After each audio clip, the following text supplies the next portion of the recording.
नाम के गांव में एक चालाक साहूकार हरिया अपनी दो बेटियों लीला और सोनम के साथ रहता था।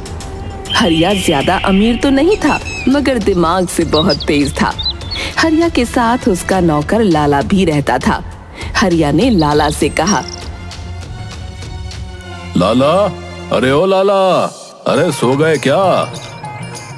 अरे नहीं बस जरा सा आंख बंद करके कुछ ध्यान लगा रहा था तो हल्की सी झपकी लग गई। सोचते सोचते भी नींद आ गई? बैठे बैठे यहाँ बस मुफ्त की पगार लेते हो, न काम का न काज का, दुश्मन अनाज का। पता है अब हमारे घर में खाने पीने के लिए भी कुछ ज्यादा बचा नहीं है। सारे खजाने और सारे पैसे खत्म होते जा रहे हैं। ये क्या बात कर रहे हैं आप? आपकी तो दो लड़कियां हैं और अभी तो उनकी शादी भी करानी है। बहुत खर्चा करना पड़ेगा और बहुत पैसों की जरूरत पड़ेगी। अरे तुम जानते नहीं हो, मैं हर चीज में दिमाग लगा लेता हूँ। तुम्हारी तरह मैं सोता नहीं रहता दिन भर। नहीं, माफ कर दीजिए। बोलिए, आप बोलिए। मेरी दोनों लड़कियां इतनी खूबसूरत हैं, ये तो सारे गांव वाले जानते हैं, और सारे गांव के नौजवान मेरी लड़कियों से शादी करना चाहते हैं। अगर मैं उनके लिए स्वयंवर रखूं तो कैसा रहेगा? ये तो बहुत बढ़िया रहेगा। आपकी लड़कियों को जो भी लड़का पसंद आएगा उनसे शादी करा देंगे। नहीं, ऐसे कैसे शादी करा दूंगा? मैंने तो कुछ सोच के रखा है। मैं हर नौजवान से जो स्वयंवर में आएगा उससे 200 स्वर्ण मुद्राएं लूंगा और एक प्रतियोगिता भी रखूंगा। अगर वो प्रतियोगिता जीतेगा तो उसे 1000 स्वर्ण मुद्राएं दूंगा और अपनी लड़की दूंगा। अगर नौजवान हार गया तो वो 200 स्वर्ण मुद्राएं अपने पास रख लूंगा। यही स्वयंवर की शर्त होगी। क्या बात है, मैंने तो इतना कभी सोचा ही नहीं था। अरे तुम्हें सोने से फुर्सत मिले तब ना, तब तो तुम कुछ सोच सकोगे। चलो अब जल्दी जल्दी जाओ और गांव में ये सारी बातें फैला दो। हरिया की दोनों बेटियां ये बात सुन लेती हैं। दोनों बेटियां लाला को रोकती हैं, अपने पिता से कहती हैं, पिताजी आप ये क्या कर रहे हैं? हमें किसी और से शादी नहीं करनी। हाँ पिताजी, क्या आपने सब कुछ भुला दिया? माँ के मरने से पहले माँ ने लड़कों से हमारी शादी तय करी थी। वो 2 लड़के भी अब बड़े हो चुके हैं। जी पिताजी, और अब हम उनसे प्यार भी करते हैं और वो भी हमसे प्यार करते हैं, और माँ का दिया हुआ वचन हम ऐसे कैसे तोड़ सकते हैं पिताजी? हम दोनों बहनों ने ये तय किया है कि हम ये शादी बिल्कुल भी नहीं करेंगे और हम किसी प्रकार का स्वयंवर भी नहीं करेंगे। ना उस स्वयंवर में हम बाहर आएंगे। मेरे बच्चों, मैंने कुछ सोच समझ कर ही ये किया है। क्या तुम दोनों को पता है, हमारे पास बिल्कुल भी पैसे नहीं हैं। अगर तुम्हें अपनी पसंद के उन 2 लड़कों से शादी करनी है तो भी पैसे चाहिए। कहां से आएंगे वो पैसे? जाके देखो, घर में एक भी खजाना नहीं बचा है। रहा सहा जो खजाना बचा था वो इस प्रतियोगिता के लिए रखा है। अगर तुम्हें उन दोनों से शादी करनी है तो तुम्हें मेरी बात माननी होगी, वरना तुम उन दोनों से भी कभी शादी नहीं कर पाओगी। पर आप ऐसा करेंगे क्या? जो हमने सुना उस हिसाब से अगर कोई भी लड़का इस प्रतियोगिता में जीत जाता है तो फिर हमें उनसे मजबूरन शादी करनी पड़ेगी, और हम ऐसा बिल्कुल नहीं कर सकते पिताजी। तुम लोगों को चिंता करने की कोई बात नहीं है, मैं सब देख लूंगा। और रही बात प्रतियोगिता की, तो वो मैं कुछ इस प्रकार रखूंगा कि कोई जीत ही नहीं सकता। जीतूंगा तो केवल मैं, और मैं ही जीतूंगा।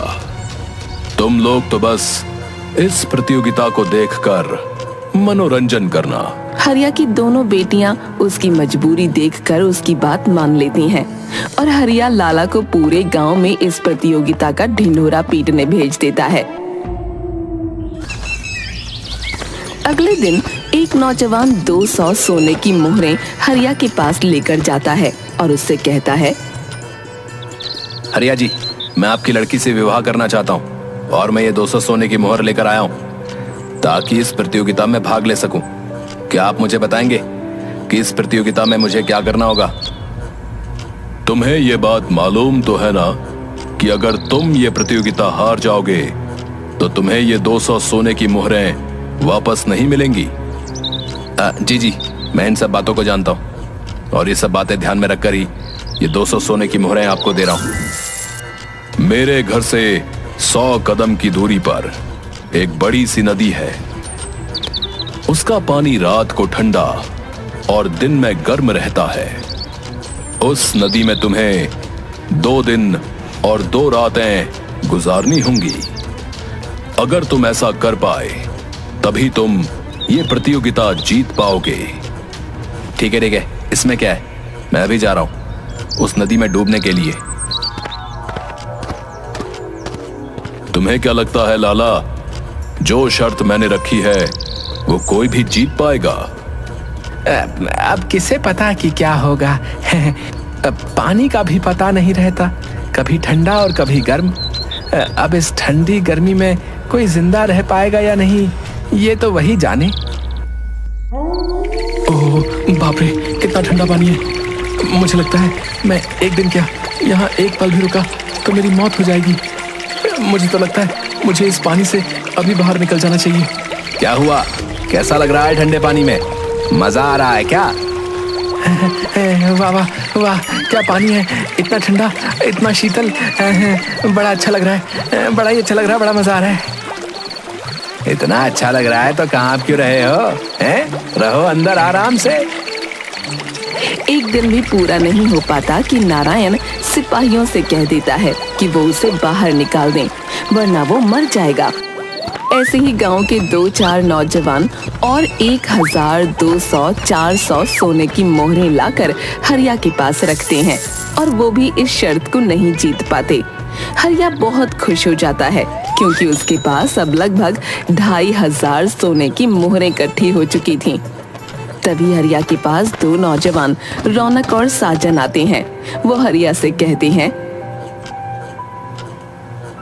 साहूकार जी, देखिए मेरे पास आपको देने के लिए सोने की मोहर तो नहीं है, पर मेरे पास एक बड़ी सी हवेली है और उसके पीछे आम के बाग भी हैं। आप उन्हें गिरवी रख लें। लेकिन याद रहे, अगर तुम शर्त को नहीं जीत पाए तो मैं वो सब अपने पास रख लूंगा और तुम्हें इस गांव को छोड़कर जाना ही पड़ेगा। जी, मैं आपकी बात से बिल्कुल सहमत हूं। अगर मैं हार गया तो मैं बिल्कुल ये सब आपके पास छोड़कर इस गांव से हमेशा के लिए चला जाऊंगा। साहूकार जी, मेरे पास भी देने के लिए सोने की मोहर नहीं है। मेरे पास लगभग 50 भैंस और 20 गाय हैं और एक छोटा सा मकान है। मैं उसे गिरवी रख सकता हूँ। ठीक है, जो भी तुम दोनों के पास है तुम वो मेरे पास रख दो और शर्त के मुताबिक अगर तुम दोनों ही प्रतियोगिता में हार गए तो तुम दोनों को ही ये गांव हमेशा के लिए छोड़कर जाना होगा। ठीक है, इस प्रतियोगिता की जो भी पहली सीढ़ी है आप मुझे बताएं, मैं करने के लिए तैयार हूं। रौनक और साजन दोनों ही अपनी सारी चीजें गिरवी रखकर हरिया के कहे अनुसार प्रतियोगिता में हिस्सा लेते हैं और 2 दिन 2 रात उस ठंडे और गर्म पानी में गुजार लेते हैं। इस तरह दोनों ही प्रतियोगिता की जीत के हकदार होते हैं। ये देखकर उनका दिमाग चलता है कि अब तो सारे पैसे इन्हें ही देने पड़ेंगे और मेरे पास बचेंगे तो बस सोने की मोहरें। हरिया रौनक को बुलाता है और उससे पूछता है, तुमने ये 2 रातें और 2 दिन इस ठंडे और गर्म पानी में कैसे गुजारी? जी, रात जब पानी बहुत ठंडा था तब मुझे ये लग रहा था कि मुझे यहाँ से निकल जाना चाहिए, पर उस वक्त मैंने भगवान का नाम लिया और आंख बंद करके उन्हीं को याद करने लगा। इस तरह मेरी पहली ठंडे पानी की रात गुजर गई। अगले दिन जब सूरज निकला और पानी गर्म हुआ तो मैंने उस शीतल पानी को याद किया जो रात भर मुझे ठंड महसूस करा रहा था, और इस तरह मैंने अपना एक दिन गर्म पानी में बिता दिया। दूसरा दिन भी मैंने इसी तरह ठंड में सूरज को याद करके और गर्मी में ठंडे पानी को याद करके गुजार लिया। ठीक है, तुम जाओ और साजन को मेरे पास भेज देना।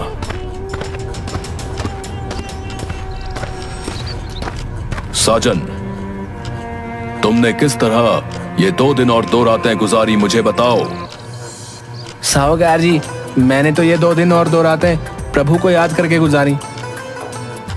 और जब मुझे ज्यादा ठंड लगती थी तो आपके सिपाही के पास सामने रखे उस लालटेन को देखकर मैं ये सोचता था कि सुबह सूरज तो निकलेगा ही।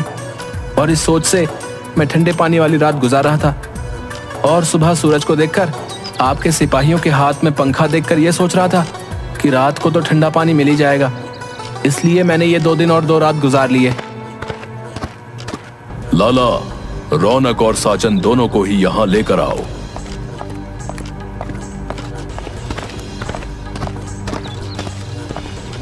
रौनक और साजन, तुम दोनों ने ही इस प्रतियोगिता में गलत तरीके से जीत हासिल की है।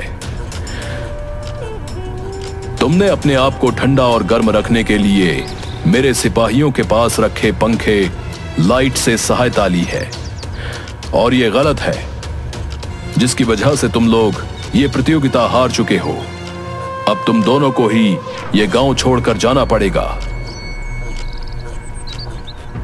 रौनक और साजन चुपचाप गांव छोड़कर जा रहे होते हैं। दोनों एक ऋषि से मिलते हैं और वो दोनों उस ऋषि को अपनी सारी कहानी सुनाते हैं। ऋषि रौनक और साजन से कहते हैं, देखो बच्चों, ये गांव छोड़कर जाना है तो जा सकते हो, परंतु इस लालची और झूठे साहूकार को सबक सिखा कर जाओ, वरना इसकी ये आदतें पूरे गांव को निगल लेंगी। लेकिन हम क्या कर सकते हैं? और हमें तो ये साहूकार गांव में वापस भी घुसने नहीं देगा और हमारे पास भी कुछ नहीं बचा है। तुम लोग फिक्र मत करो, मैंने सोच लिया है कि क्या करना है।